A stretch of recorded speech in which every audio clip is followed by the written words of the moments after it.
Welcome back to Body Talk with Becks. In this week's episode, I speak with Lily, who was born with Vacterl and was adopted and just has a really crazy story. So this week, let's just jump right on into the interview with her.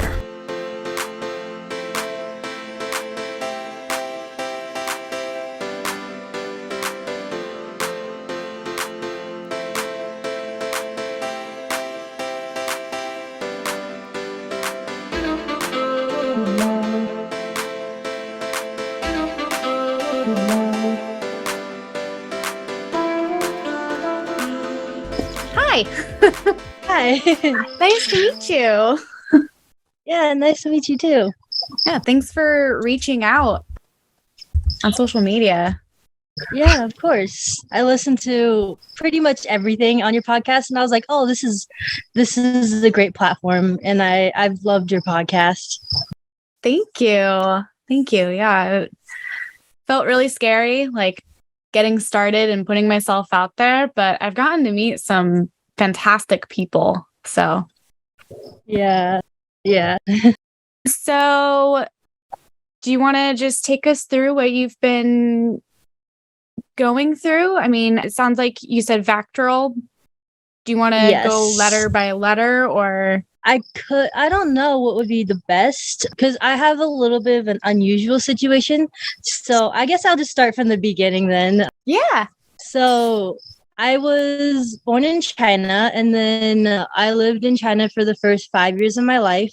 And then I was adopted when I was 5.5 years old. But so, yeah, I was born with Vacterl. And I guess I'll just quickly say what I have and then go into what we did. So I have the V, A, R, and L. So vertebral, I have caudal regression syndrome and tethered cord. And then for A, I have cloaca. And then R, I have an atrophic left kidney, so it's a lot smaller, and I think it only functions at like 10%, so it's basically non-existent. And then L, I was born with clubfoot, and then I also have a leg length difference, so my right leg is a little bit shorter than my left leg. So those are the components of Vacterl that I have. And so in China, I guess my first surgery was when I was about a year old, and that was to fix my club foot. And so that happened. And then about like several months later, I had my first initial like reconstruction, like pelvic reconstruction, but that wasn't really done right and everything like that. We don't know exactly what they did because medical records back and forth, it's difficult. So, but the doctors are like, yeah, they didn't really do it right. So when I got adopted, I was adopted in November of 2008. And basically right away, my parents knew I had like not issues, but like all these challenges and what I was born with and stuff. So they immediately were like ready to start like making sure I was okay. And so doctors visits started happening. They were sending videos of how I walked, because I walk with a limp, and then I fell all the time because of my tethered cord. They didn't know that was a thing, but I've had it since I was a baby. And then yeah, so just all those appointments happening. So yeah, I fell a lot, and then my parents were trying to figure out like why and all this stuff happening. And then I was also dealing with incontinent issues, both bladder and bowel, because I was still living with what they called a rectovaginal fistula. So I still had a fistula between my like vaginal canal and my rectum. So I wasn't able to like control anything. And so we ended up going to Cincinnati for all my, I guess, big procedures, big surgeries. And so I got, the first one I had there was my tethered cord release. That was when I was 6. So I was adopted at 5.5. And then first surgery before I turned 6. It was February. So a couple months after I was adopted, actually. And then I had a break, but still doctor's visits. And then in the summer of 2009, I had my like big reconstruction where they had to like move my rectum and put it into place and all these other things. And I missed like the first 2 weeks of kindergarten and wasn't able to go to school for a little bit. And then yeah, I had to do bowel management, start a bowel management routine, which started out as like rectal enemas once a day. And then I got like a Malone surgery, which is where they took my appendix and attached it to my belly button. And then I just run like a catheter through that and basically flush out my system once a day. So I've had that for like 12 years. I'm experiencing that. And then the tethered cord caused me to have like neurogenic bowel and bladder, which is why I have to do the flush. And then I also cath through my urethra. So I've been cathing since I was 5. And then I started self-cathing when I was like 7 because I was like, I don't want my mom to do it anymore. Yeah. But yeah, those are all my like big surgeries in childhood, I guess. Yeah. Wow. And I assume you still have things going on like to this day that you deal with.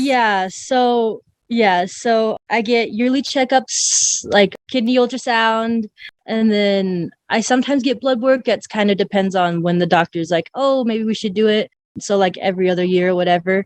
And then I also get like a urine test. But recently, so like we thought everything was great. Like during my childhood, everything was great. And then about junior year of high school, I started to have some issues with like my bowel routine not going well and having to deal with all that stuff. And then I was having some back pain and leg pain. And so we were like, oh, maybe like my tethered cord had reattached, like my spinal cord had reattached. So I had to get an MRI for that. And they're like, nope, you're all clear.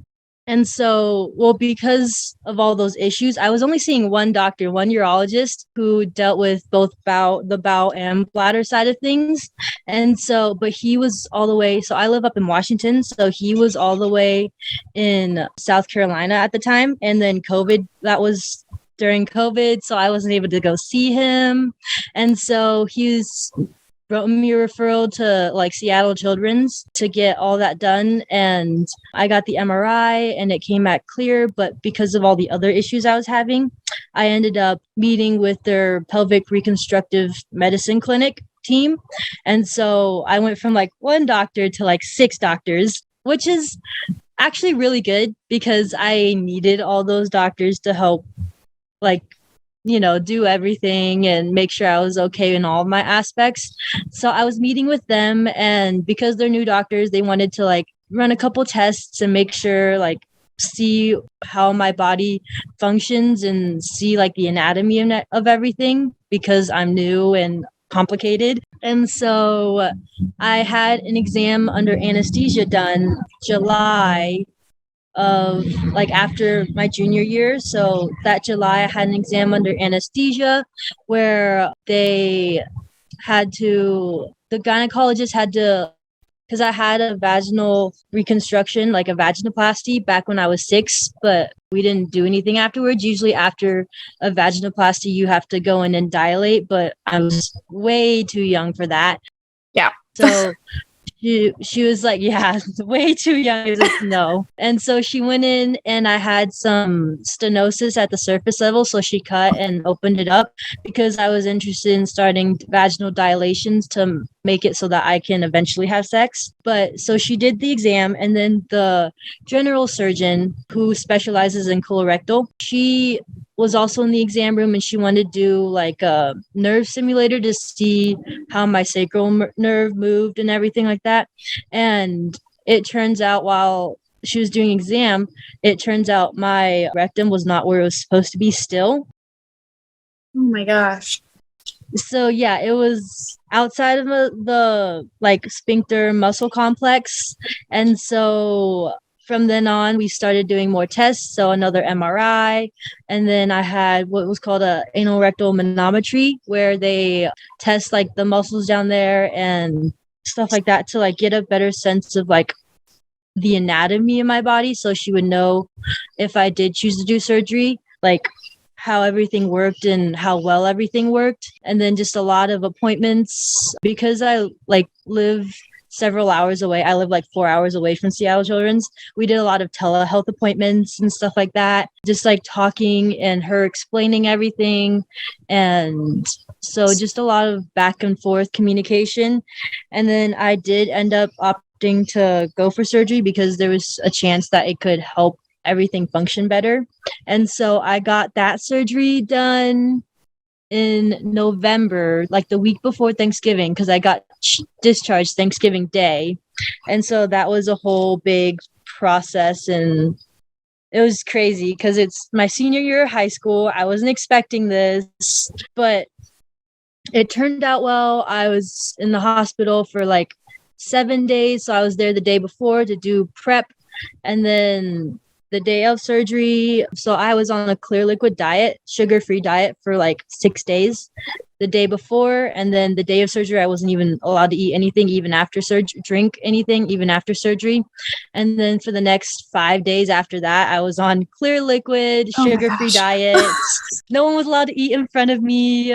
I the way I did my classes, I FaceTime some people in some of the classes, depended on the teacher. But like my Spanish class, I FaceTimed my friend, but I always made sure not to FaceTime at certain points because on every Thursday we would eat chips and queso and watch a show. So I had to make sure like once all the chips and queso was dished out, then I could FaceTime because I wouldn't see it. And so I FaceTimed, but I had to go through all of that. And then I was finally home and I was, doing okay, recovering. And then after let's see, from December 7th was when I went back to school. And then I was back to school. That was, I think, a Wednesday. So I was back to school for the next 3 days until I ended up getting a really bad UTI that got to my kidneys. It was not fun to deal with. We were trying to get a hold of my doctor, like calling, and finally my mom was like, I'm paging the on-call urology resident because we have to get you on some things, because it had been a day of me just on the couch with terrible body aches and side pain. The side pain was terrible. Yeah, I fully know what you're talking about with that. Oh, yes. Those kidney infections. Oh, yeah. So I finally got some antibiotics. I was doing great. I was able to go back to school, took vacation. We did a family trip we used to live in Louisiana, in New Orleans, and we loved the city there. So we went down for Christmas and then to the beach and everything like that. And then I got back. Then I got another infection. No. That one also hit my kidney. Was that hitting your healthy kidney or we don't know exactly which one. It was just side pain. It was mostly on my unhealthy one, which is, I guess it's good. I don't know. It was mostly like side pain on my left side, and then it would radiate a little bit to my right side. But got antibiotics for that, was doing okay for like another couple weeks. Then I got another infection. Oh no, I was doing okay for about a month and a half, because I was able to go to Costa Rica on a missions trip with my Spanish class during spring break. But after spring break, I got 2 more infections. So one happened, got antibiotics, and then I thought I was fine. And then a couple of days later, I start getting symptoms again, go back to urgent care, use up another antibiotic. But then they told me, like, because the culture has to run, they told me like 3 days after I got those antibiotics, you need to switch. So I switched to a different one, and that lasted until like beginning week of June, I think. So I was on antibiotics for a little while, and I've been clean since. But after having so many infections in such a short amount of time, you get slightly paranoid, not like complete paranoia, but you're like, oh, it looks a little cloudy, oh, does it hurt, you're everything overthinking like that. it completely. Yeah, I'm like, is this another infection? Because if I do get another one, I have to tell my doctor, because I think he's gonna, if I do, he would put me on a low dose of antibiotics for like a month to kick everything out and kind of go from there. But so far so good. Yeah. I mean, that's got to be really hard on your immune system too. The back and forth of not just having the infection, but also the antibiotics. Yeah. That's a lot for your body to handle. It is. It caused a lot of issues. And then I was on a probiotic because try to combat the antibiotic. So I've been taking probiotics ever since. I started taking a cranberry supplement to, get all those healthy vitamins and minerals. But if I do ever start, I chug a whole bottle of cranberry juice and a bunch of water. Yeah. That's what we always did. Yeah. When I was a kid and like felt something coming on. It's like, okay, who's got cranberry juice? Where is it? Where is it? I know we have Go to some the somewhere. store. Yes. Yeah. Wow. And so is your limp pretty much gone as well too now then? Did they like completely fix that with that surgery when you were younger? No, because the limb is more of like a bone like length difference, not really like muscle or anything like that. Like I do have low muscle tone on my right side because of the tethered cord, but the tethered cord helped with like some bladder and bowel issues, and then it allowed my leg to actually get stronger as I walked more and stuff and not fall basically as much. But as far as limb length, my limbs, like I think it got a little bit longer as I grew. Like it grew with my body, but it's still not the same length as my left leg. But apparently it's not as noticeable as, I think it is, because sometimes like I've had several occasions where like my math teacher in 8th grade was like, Lily, are you okay? Like you're limping. And I was like, oh, I always have a limp. I think at least, because my leg is shorter, but it comes and goes. Usually when I'm more tired, like if I've walked around a lot, then it's a lot more prevalent and stuff like that. So yeah. Gotcha. So it only bothers you like sometimes. Yeah. That's good. Yeah. I can pretty much do whatever I want. I can go hike up a mountain, or it takes me longer because I have short legs. First of all, I'm short. And then it doesn't have as much endurance, I guess, because it's low muscle tone and so not as much power and endurance. But I can, if we want to go hike 6 miles, it might take me a while, but I will go still hike 6 miles. Yeah. That's awesome. Yeah. Very cool. It sounds like you've been through quite a lot. And it sounds like you had parents who adopted you who just were ready to take it on. Yes. And wanted to give you like the best that you could have, which is amazing. Mm-hmm. So I assume your communication with them, like they were pretty open about talking to you about everything. Yeah. So my mom was the main, like she was the main person coming to the doctor's appointments, mostly because they were up in Cincinnati. So it would always be like dad had to stay home because I have 3 other siblings, 2 older brothers and a younger sister. Wow. But like during the intensive parts, dad would have to be home.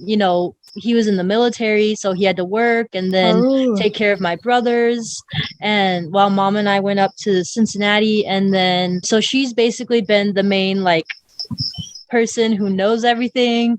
I'll still call her about stuff, and if I'm like out and trying to sign into something and check in, like today I was texting her like, what about this? Like, do I need to put this on? And so she's the medical parent, I guess. And she's always just been there for every surgery, every infection, everything, every appointment. And my dad's kind of the comic relief. Like he knows how to cheer me up when I'm not feeling well and knows how to, make me smile and can joke about all the poop and pee stuff with me because that's, a regular part of my life. So he's more moral support, and my mom knows how to approach things more and be able to be like, oh, okay, so we tried this, let's try this now. And she was able to help me navigate like, oh, I want to go out with, like, especially when I was younger, and we wanted to do sleepovers, like, oh, let's have them sleep over here, and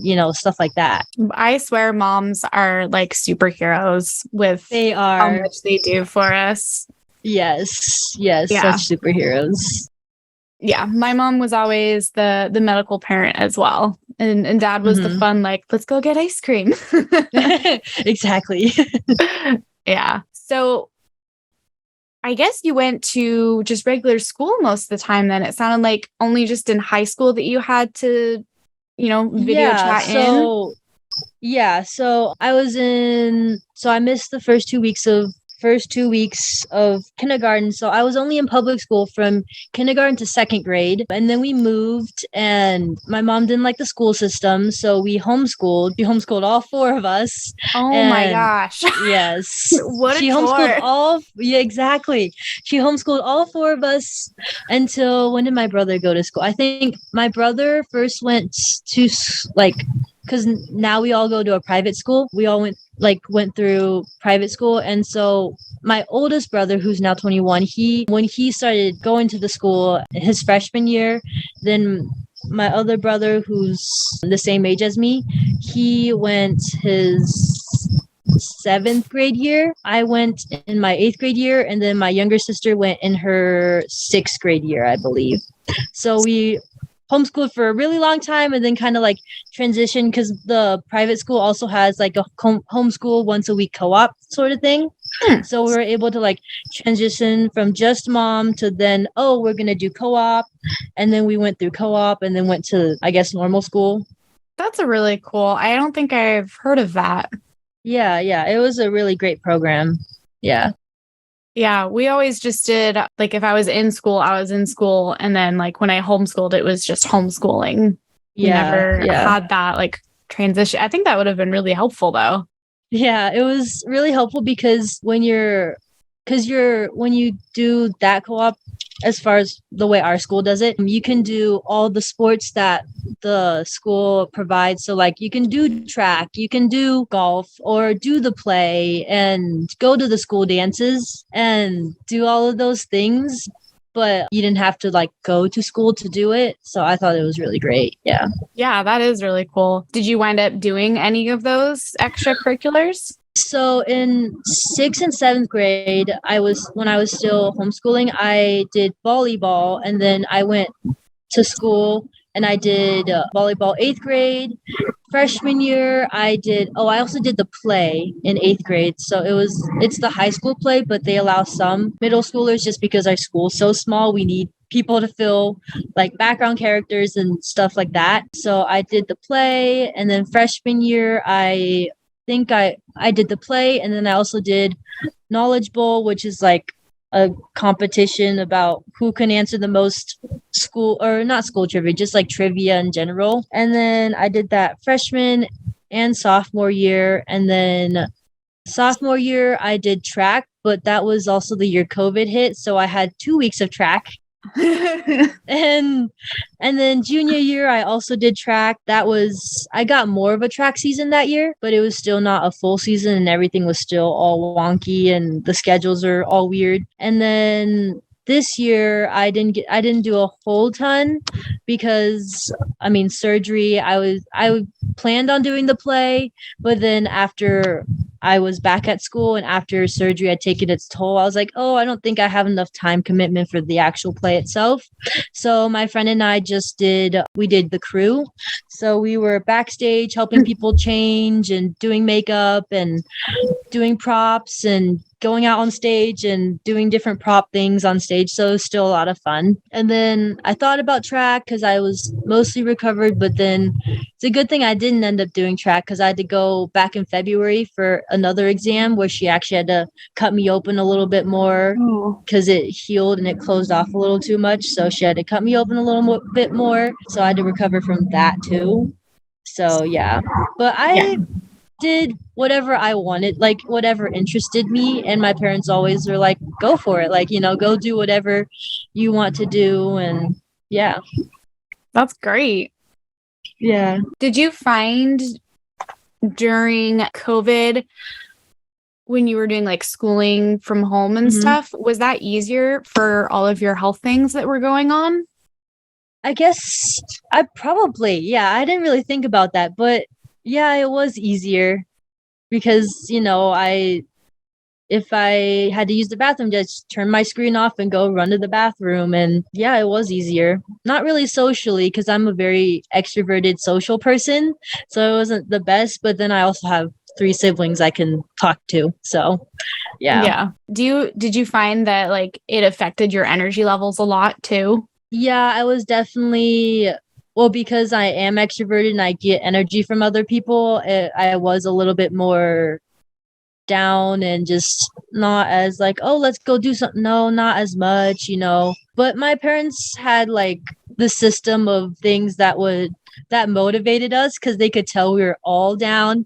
So they had like the system of, hey, if you go out and take a bike ride, you get $5. And it was just like, little things here and there to kind of motivate us. Yeah. Cool. So I want to go back to, I think it the V that's related to the tethered cord?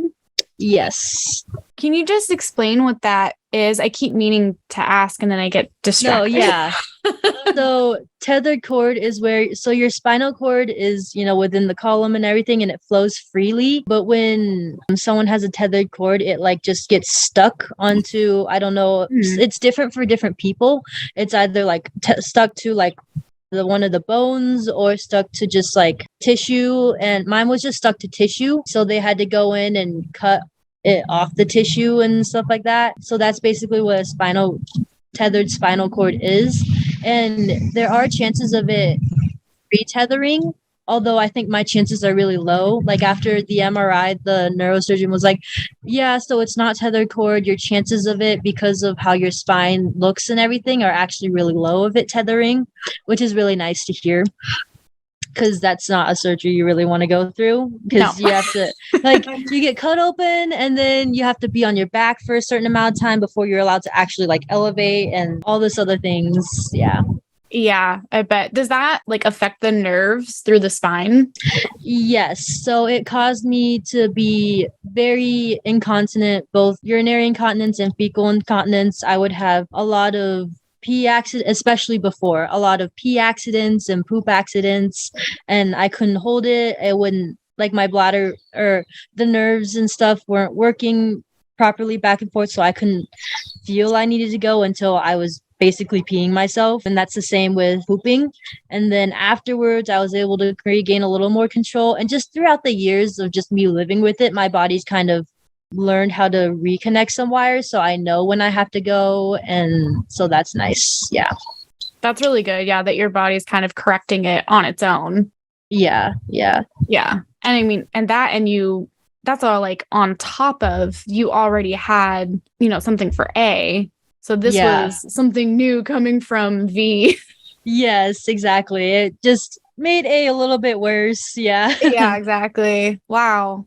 And so I wanted to also talk to you about Youth Rally a little bit, because I had never been to it. I'd never heard of it until a couple months ago.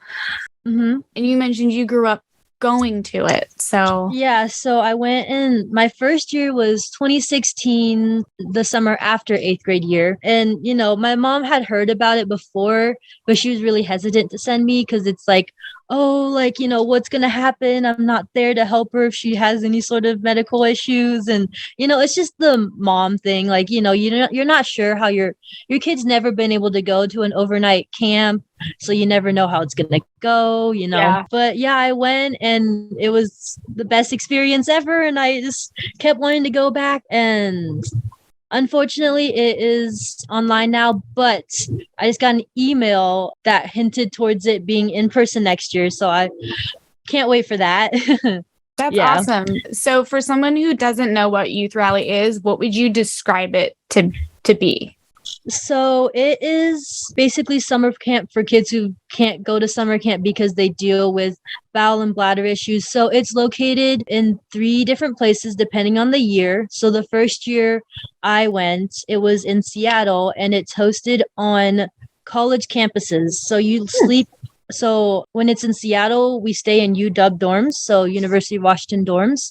And it's kind of, the way it's designed is to help you with your, self-confidence, because kids, we have all these scars and we've gone through surgeries. So, and our body feels like it's against us. So it helps you develop the self-confidence, like positive body image.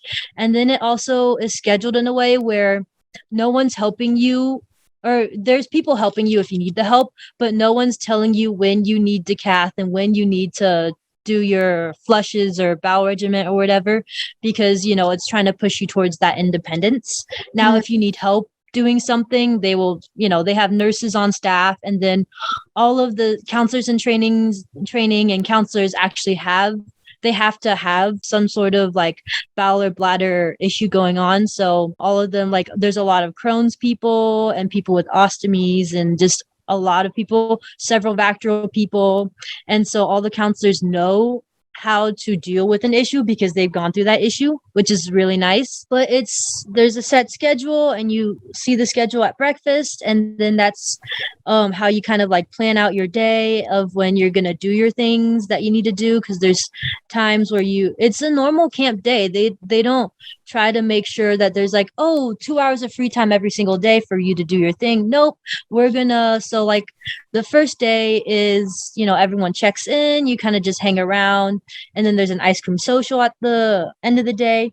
And then Tuesday, so it starts on Monday and goes till Friday. So Tuesday is all the medical diagnosis groups and medical management groups. So you go to whichever one you have. So I started out in the cloaca one, and then I visited the Vacterl one and I visited the Vacterl one, and I kind of went back and forth because it doesn't really matter because I can relate with both because I have both. So I've gone to both of them. And so you do that, you get to talk with people and share experiences, and the nurses help. And a lot of the times there is someone, especially in the medical management groups.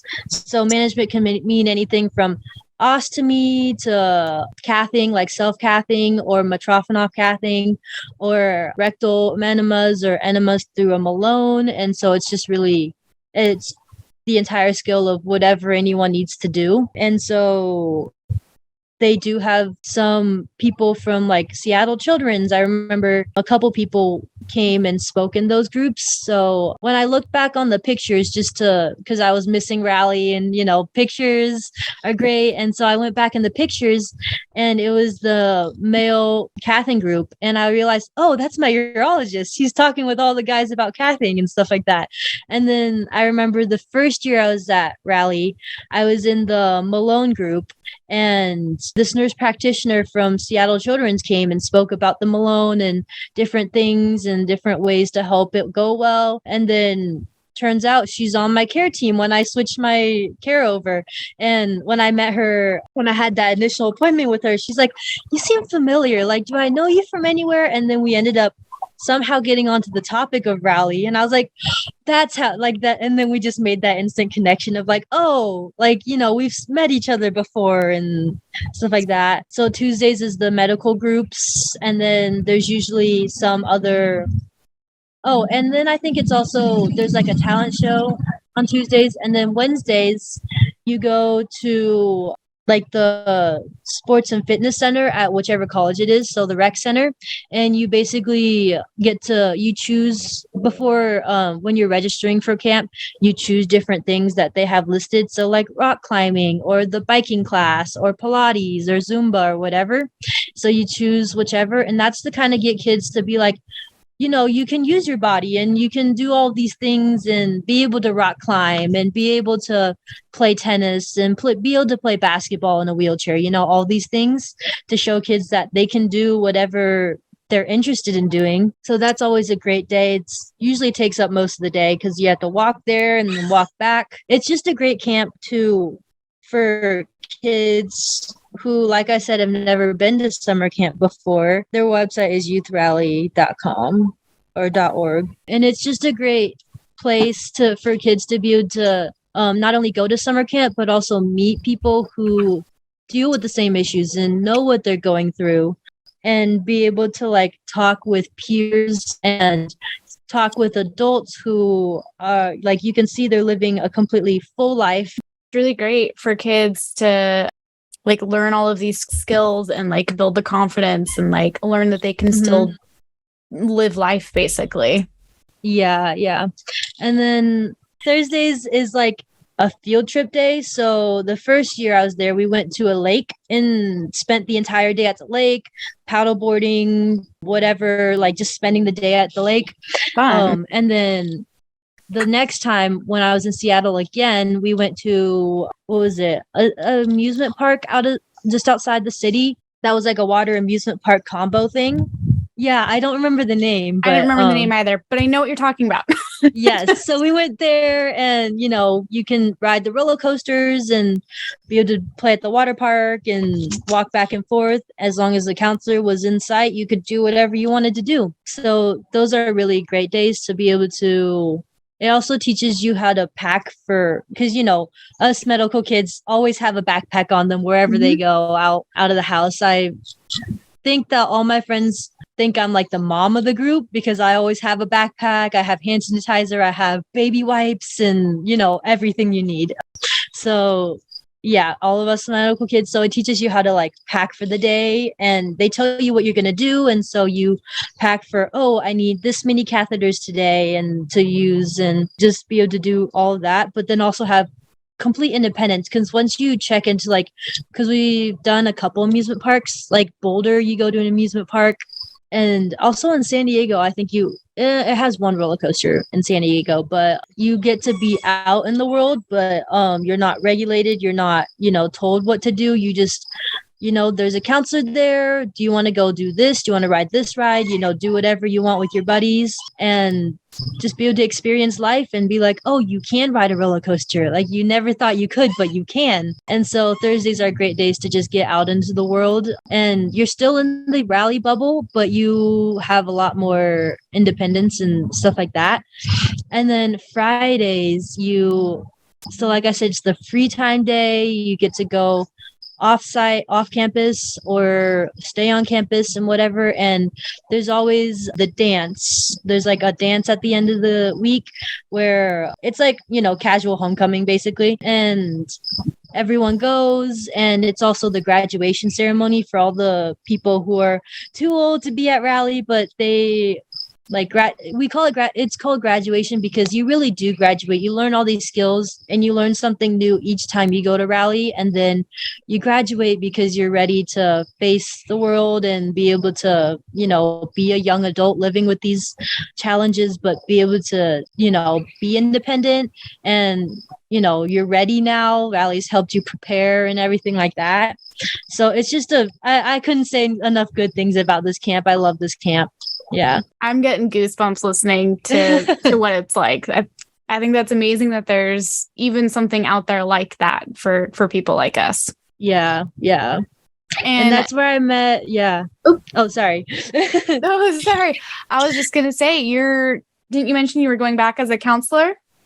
Yes. So it starts on the 12th. So next week, I'll be a counselor in training. It'll be online. I think this is the last year. I think Mary Beth sent out an email and it headed towards next year being in person. So this will be the last year of it being online, which is great because the online platform is amazing, but you don't get to experience rally in the fullness of it until you're in person, away from your parents. Your parents aren't there because you love your parents, but you've had to have a little bit of independence from them, and to be able to do summer camp without them and have like a normal kid experience. I guess I put that in quotes, Yeah, but it's also like learning how to take care of yourself so that when you are on your own, say away at college, yes, you're not stuck reliant on your parents and just totally like floundering trying to figure it out. Like you already have the skills built. Yeah. And the youngest you can go is like 11, and it goes from 11 to 17. And so you get all those childhood years, as many years as you go, to be able to build upon each skill that you have, meet new people. That's where I met my best friend. I was actually just up in Idaho yesterday because it was her birthday, and she also has Vacterl. And we met, both as 13-year-olds, 14-year-olds, just shyly like, hi, what's your name? Like, what do you have? And now I'm driving up 2 hours to go spend the entire day with her. And we've gone back and forth. She's flown up to my house because she originally lives down in San Diego, but she's living with a different family and helping out that family right now as a job. And so we would fly back and forth. She would fly up here, come see me, and I would fly down there to go see her. And, we're best friends. That's amazing. Yeah. I think that's something I also missed out on, was like meeting other people like myself that I could be friends with and have that connection with.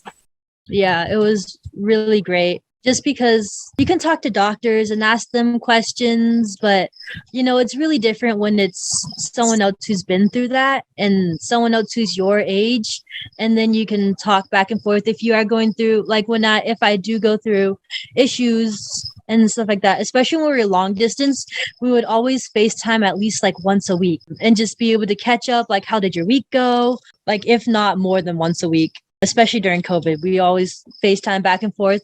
And she also does bowel management. So most of the time it was both of us on the toilet, FaceTiming back and forth and talking and whatever and watching a show together or just sitting there. We don't have to talk. We're just doing our own thing. But we are so comfortable with each other and we can just, be able to have that connection without even being talking the entire time. And it's not awkward.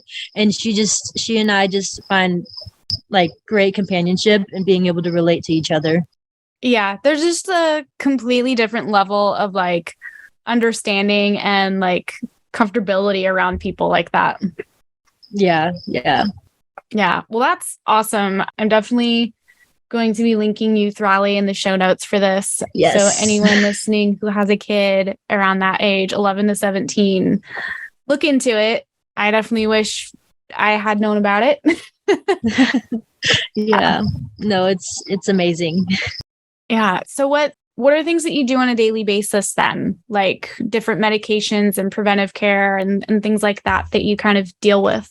Yeah, so I self-cath at least 4 times a day, and I just make sure to drink plenty of water because when you self-cath, you're already introducing bacteria. So I have to use like a BZK antibacterial wipe before I cath and drink a bunch of water and then like keep my salt levels down a little bit. And then I also do bowel management through my Malone. So I have a solution of like saline and glycerin. We're trying to tweak that actually. I'm having some issues with it, but I basically run that through my belly button and I poop on the toilet for an hour. It's only supposed to take an hour. Right now it's taking a little bit longer than an hour, which is why we're trying to get it to only be condensed to that long. Most bowel management, from what I understand, obviously there's so many different ways to do it, but most of it is about an hour. 45 minutes to an hour is like the ideal golden time that you want to be sitting on, because any more than that and it just gets in the way of being able to do things and stuff like that. So we're trying to tweak that right now for me. It's been causing some issues, but nothing I can't fix or whatever. And so I do that. And then I take like oxybutynin for my neurogenic bladder to keep the bladder spasms down. And that's, yearly checkups. I've had a lot more doctor's visits and telehealth visits lately because of everything else going on. But unless I have an issue, I'm all good for a year. Yeah. And that's great.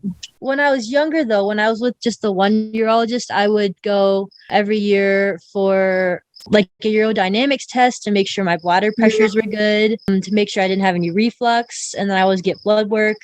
And then if it was a year that I didn't do the urodynamics, then I would get, is it cystoscopy? I don't know, where they look into your bladder. Yep. Cystoscopy. Yep. So I would get, if I wasn't doing urodynamics, then I would be getting scoped. But so far, so good. Yeah. Good. How often do you have bladder spasms? So if I didn't take my medication, because it stays in my system for a little bit, but if I didn't take it, like this one time, I was running low, so we called the pharmacy, but they couldn't refill it for whatever reason. I went like a week without it, and I had like actual withdrawal symptoms, like, from someone who's like addicted to something else. Like I had, sweating, temperature fluctuations, headache, and then I would have bladder spasms all throughout the day at random. They're just random times. Usually it's when my bladder is filling up, but like just random times. And then it would cause me, obviously, when your bladder squeezes, you either have an accident or you run to the bathroom. And so, but thankfully those are under control because of my medicine. Yeah. Yeah. Were yours painful? Because mine were always super painful when I had spasm. It Depends. Most of the time it's mild, but every once in a while I'll get like, just the sharp pain. I'll be like, oh, that's not pleasant. Like, but it was never, I mean, I don't remember exactly how bad they were when I was little that caused me to actually go onto the medication in the first place, because I started that medication when I was like 5 years old. Oh, wow. So I've been on it for a very long time, like 14 years, I guess is how long that is. Wow. So I don't know exactly how bad it was, but yeah, it was, I would have bladder spasms all the time. So yeah. Wow. Wow.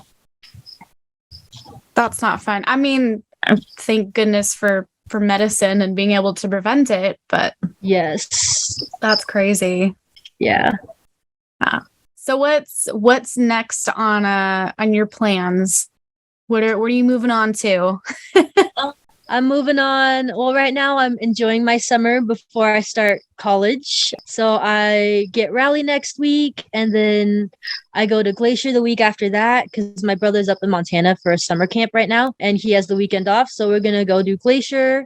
And then the week after that, so the first week of August, I'll be going down to Florida to go visit some. So when you get adopted, you go in groups usually most of the time. You're with an adoption agency and you have other families who are adopting at the same time as you. And so we're going down to my sister's adoption group and basically having a reunion, I guess. We usually do it every summer, an adoption reunion. So we'll be down in Orlando doing whatever the moms have planned. I mean, it's just a vacation for me. And then we also have family down in Florida. So I'll get to meet my new baby cousin that was born, I think, in the winter. So I get to go meet him and just have vacation. And then when I get back, it's pretty much like get ready to move into college and do pre-orientation and then orientation and then classes start. Yeah. What college are you going to? I'm going to Gonzaga University. I don't know if you've heard of them. It's just like a private university up here. They're mostly known for their basketball, I guess. I've heard of the school. I just don't know like where it is in Washington. It's in Spokane. So it put Spokane on the map more because they were doing so well with their basketball program. And I think this program, they didn't win, or this year they didn't win whatever college bracket, but next year it sounds like they're going to win. So I'll get some good games in and be able to watch them. But yeah, it's just 30 minutes away from my house. So I guess my parents are happy about that. Yeah. Are you going to be living on campus? Yes, but I think only for this year, mostly because I got scholarships, and then my dad was in the military, so he has what's called a GI Bill, and it's 4 years of college paid for your kids, but he chose to have 4 kids, so gotta split it amongst all of us. Each one of us gets a year, so that pays for my room and board, so which is nice for the first year, but I don't know if I'll be able to afford living on campus. And I'm already going to have to take out loans for just the tuition part of it. So maybe not. But this first year I'll be on campus. Do you feel prepared for having that independence and like managing all of your medical things while at school? I mean, that's a big change, isn't it? It is, especially with the roommate situation. That was tricky because Gonzaga only has like traditional or suite style. They don't have any single private rooms, which was kind of like difficult and nerve-wracking because you have to tell your roommate. So I ended up going with a suite style with 6 people in a suite sharing 2 toilets. So that's why I chose that one, is because there were 2 toilets available. So if I was occupying one, then the other one is free and open for whoever else needs it. But I feel pretty prepared. I was able to tell my roommate everything that she needs to know, like, oh, I need to use the bathroom for at least an hour and a half every day to, flush out my colon and everything. And I cath to empty my bladder. And so she took it all in stride. She was okay with it, which is, it's always, you never know how someone's going to react, and you can't blame them if they like react badly, because it's not normal, I guess, for them. You forget sometimes that it's not normal because it is normal for you. Right. It's, I got to pack this many catheters and I gotta do this and everything like that. So it's my normal, but then I forget that it's not other people's normals. So I have to, like, I was like, oh shoot, like I have a roommate, but I need to tell her. So I did. But yeah, that's the next step. Awesome. Well, it sounds like you're pretty well prepared. I mean, it sounds like Youth Rally did a good job of bringing you skills and preparing you for not having parents around to tell you to do things. Yes. So it should be all set up. But is there anything else that you wanted to talk about, or? Oh, I did forget one thing about like everyday or like continual, I don't know, work or continual stuff that you have to do. Maintenance. But yeah, maintenance. There you go. Continual maintenance. I was also born with this other thing called MRKH, which affects like 1 to every 5,000 girls, where you are born with like an underdeveloped or completely absent uterus and vaginal canal. It's also called like Müllerian agenesis. And it's where your Müllerian ducts don't develop when you're in the womb. So you don't have a uterus, or you were born with an underdeveloped one / the top 2/3 of your vaginal canal. So I was born with that. And so I had a hysterectomy when I was 6, when they did the reconstruction and everything. And then I also had the vaginoplasty done, but to keep it up so that I can eventually have sex one day, I have to do what's called vaginal dilations to keep it open and do that every day. Or guess I haven't been doing it lately, but do that regularly to, eventually be able to have sex in the future. But that's like the only other upkeep thing. Yeah. And that was MRKH? Yes. Okay. I'm just curious so I can research it a little more. Yeah. Some good resources, I guess, if you want to research more, is Beautiful You, MRKH, Beautiful You. And then there's also, I'm a part of the organization, I think they're based in the UK, called MRKH Stars. So I'm on their writing team. And so it's basically a resource for young and newly diagnosed, because most people, I mean, we knew this when I got all these tests done after being adopted, but most people don't find out until they're like 16, when they realize, I don't have a period. And so for young and newly, you don't have a period because most people have their ovaries, but you don't have a period because your uterus is too underdeveloped to function, or you don't have one at all. And so it's like, you don't have a period, like why? And that's when most people find out. And so I'm a part of the writing team. I write different things, whatever I'm told to write about, basically. My last project was, if you had one word to describe your MRKH journey, what would it be? And so that one got published on their Instagram page. And it's a great resource because they have also their buddy program, I believe is what it's called, Stars Buddy Program, or Shooting Stars Program, where basically they're a public account. So if you see anything, like either on their TikTok or on their Instagram, and it's like they'll post every once in a while, like, hey, if you need someone to talk to, or you just need a buddy who knows what you're going through, because, MRKH, you deal with not having a period, but then that also means you can't have kids. And so like all these different things going along with it. And then like choosing surgery over dilation, because most people who have MRKH, I guess it depends on where in the country and which country you're in, but most people, like, they have to either do vaginal dilations or do surgery and then do dilations after surgery. So like if you needed support for that, they're like, if you need support for anything or just need to talk to someone, send the shooting stars emoji.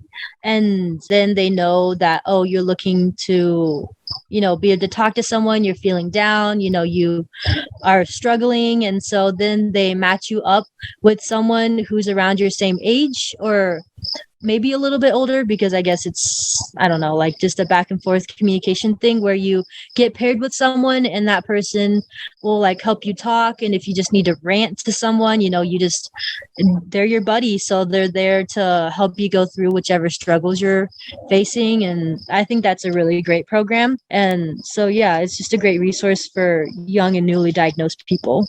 Yeah, absolutely. I'll be linking probably both of those in the show notes as well. That's, I love that so much. Yeah. That they have like a buddy system. That's really cool. Yeah. So does that mean you can't have kids? Yes. So I can't carry my own kids. I can have biological kids because I do have both ovaries, but I can't be pregnant at all. So I would have to do like a surrogacy, yeah, or adoption. So just other ways of having kids. Yeah. I mean, at least you can still have kids should you, decide to want to do that in the future. I mean, yeah. Still an option. It's not completely off the table. Yes. And then uterus transplants are going on right now. I don't know, because I first met with the first time I actually met with a gynecologist was when I switched care to Seattle Children's. And she actually mentioned it because I knew they were going on. But I was like, oh, I would never qualify. But she was like, oh, uterus transplants are an option. I was like, oh, I didn't know I qualified or would even could think about it because of my extensive medical history and everything like that. But it's an option. I don't know if I will take that option, but right now I'm following someone who's just got their transplant 12 weeks ago. And so I've been following along on her Instagram. And so it's been cool to be able to see the process because she's sharing everything ups, downs. And so it's just really cool to be able to see everything that goes on in that process. And so, yeah. That's really cool. I didn't know that was a thing. I mean, I know obviously transplants for certain things is a thing. I just never really thought about that organ specifically. Yeah, it's still in its trial stage right now. So the only people who can get it is if they qualify for a trial. It's not open to the public yet. But, I'm still young and, medicine is changing very quickly every day. And yeah. Yeah, maybe whenever you're actually ready to do it, it'll be available and a little bit more ironed out. Yes. Yeah. Yeah. Wow. What just incredible stuff going on for you. Yep. Yeah. We've been through the ringer a little bit. Yeah. Yeah. But you're still smiling. Yep. Thanks for talking to me about everything. Yeah. I think it's really nice to be able to talk to people about it and put your story out there.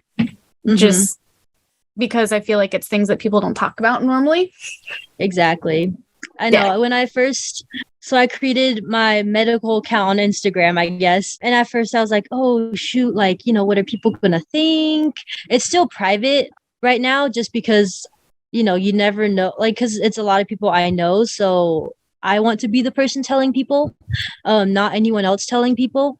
And so that's why it's still private. And certain people because my school's so small, I know everyone who went to school. So if one of the freshmen wanted to follow me, I'm like, that's not something that I really care about you knowing, or not that you knowing, but it's just, this is for people who I have relationships with who want to stay updated about my life and that aspect of my life. But at first I was like, should I even make it?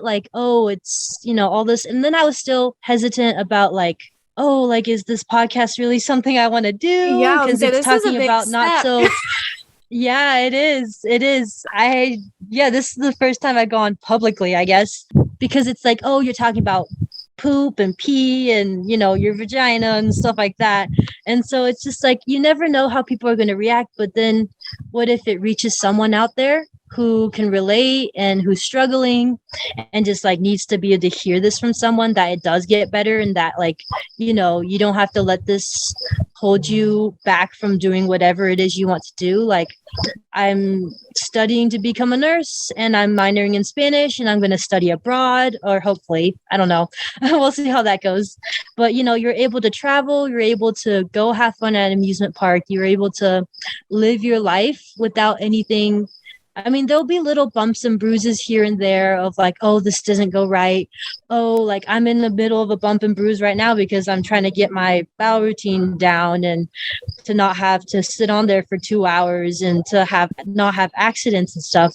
But you have to when you hear someone else's story and hear that they've had similar struggles, but they're still positive and they're on the bright side and they're living their life, despite everything that life has thrown at them. I think it's really great for young people to be able to hear that from people, like from others, and to be like, oh, I can do that too. It's just really encouraging. Yeah. Yeah, it's encouraging for them, and also I think for the parents too. Yes. I mean, I know my mom was just terrified for me my entire upbringing. I'm sure yours was too, but yes. Yeah, I think also just having this out there for parents, like, okay, they'll my be kid's fine. They'll be okay. Yeah, I joined a couple, like, because I'm new to Facebook. Instagram's my platform, but one thing about Facebook is they have like all the groups on there. Yes, and so that's why I got Facebook. I was like, oh, that's actually where I found your podcast. Was someone posted it on the Facebook group, and I just started listening to it, and I was like, oh, this is great. But I'm on Facebook group for people or parents of kids who live with peripheral anus, which is also like goes along with the cloaca thing, and Vacterl, and just all these different support groups. And parents will post like, oh my gosh, like my kid is having to do this and this, and I've been able to like help as the kid who's gone through this to be able to be like, this is a bumpy patch, or like to help a parent make a decision. I had this one parent who she was hesitant about her son was born with imperfect anus, and he had an ostomy, because that's what you usually do when your kid is born. So like, I guess I never mentioned that was I didn't have my first surgery for my bodily functions until I was almost 2 years old. So I was living, and I had so many infections probably during that time. And I had so many UTIs to the point where when I got adopted, and there was just raging infections all the time, but I didn't know it because my body was so used to it. Oh, wow. But when you're born with imperfect anus, you are brought to surgery pretty much as soon as possible, as soon as they can get someone to do it and someone who's qualified to do it. And you have an ostomy so that you have a way of expelling poop from your body so you don't, get backed up and everything. And so her son he's still a baby, but she was debating on like, oh, should I really put my son through surgery because he's doing well with his ostomy? But I was like, well, you could keep the ostomy, or you could give him a shot. And the worst that can happen is he chooses to go back to an ostomy when he's older. But it's always best to try to like function normally, in quotes, because but it's always best to like give your kid the chance to at a more normal life, I think, because kids are mean sometimes, and kids can pick on other kids, and sometimes if you have an accident, or if a kid sees something that's different, like you have an ostomy and the kid sees it, and then it just makes you self-conscious of it. Yeah. And everything like that. And so it's always like, oh, what's the other kid gonna think? So when you give your kid a chance to have a normal life, I think it's so much better for just their overall health and the mental health too. And to be able to, because I mean, having an invisible illness is, it's hard because people don't know that you're going through all these things, but then it's also a blessing in itself, because then people don't have to know. Like if there's, you can kind of be more picky and be able to choose who you want to let see side. And it gives you, I think, a little bit more of the self-confidence as well. It does. So, yeah. So I've just been able to help other parents to like see that, and see that, yes, if they choose surgery, their kid has to deal with all these other things, like bowel management, for instance. A lot of kids with IA have to do bowel management, but it gives them a shot to be able to live their life and everything like that. I mean, you can still live your life with an ostomy. I have several friends with ostomies, and they're like, that's great. But, it's just all the different things. Like, don't let a surgery that could help your kid's quality of life hold you back just because it's surgery and they have to deal with all these things, because they will still end up living their life despite whatever it is they have to go through. Yeah. I think definitely it's a case of like parents letting the fear of what the surgery is going to be like and how that's going to be for their kid that holds them back from like pulling the trigger and saying, yes, let's do it. Mm-hmm. Yes, definitely. But then you also have to have the other balance of, oh, maybe this surgery isn't the best. Like I almost got a motivational. It was offered. My mom was offered to like, because when I got my Malone, they were like, oh, maybe we should do a motivational at the same time, you know, kill two birds with one stone. But my mom's like, well, she's doing great with her cathing. Her infections are down. Like she's doing great as far as that goes. So she was like, nope, we're not going to do the surgery. And I'm very grateful for that because I would not want to deal with the Mitrofanov. Yeah. Really? Yeah. I love the Mitrofanov. Oh, really? Yeah. Well, I've heard a lot of, like, my mom heard a lot of things about it getting infected easily or about having to do bladder irrigations. And that was something that she didn't want me to have to do because I was already doing a bunch of other things. So I have friends who have Mitrofanovs and they love it and it's great for them. But I'm glad my mom didn't choose that for me because it would have been another thing that I just would have had to deal with. It would have been normal, but I'm glad that I don't have to deal with those things. Yeah. Yeah. I mean, there's pros and cons either way you look at it. Exactly. Yeah. Well, yeah. I'm really glad and kind of honored that you chose my podcast to be the first like public arena that you're talking about this. So thank you for coming on. Well, thank you for having the podcast in the first place. Yeah, I never really found one that was about, you know, bowel and bladder things. Oh, I mean, it started out as just, you know, your story with all the problems you were having with your bladder and everything, bladder exstrophy.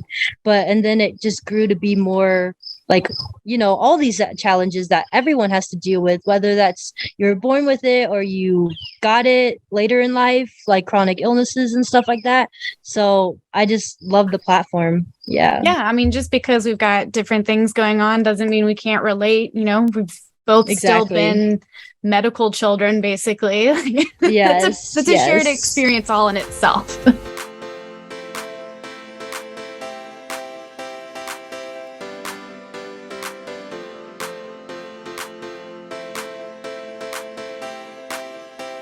Thanks for listening to this week's episode of Body Talk with Becks. I hope you enjoyed this interview with Lily about Vacterl and the variety of challenges that comes with. If you enjoyed this episode, please leave me a review on Apple Podcasts or wherever you listen to podcasts at. Also consider becoming a patron on patreon.com. We just rolled out some new great stickers for patrons, which are also available on the website. If you would like to share your story or know someone who would like to, I can be contacted through my website, www.bodytalkwithbecks.com, or on social media. Thanks for listening.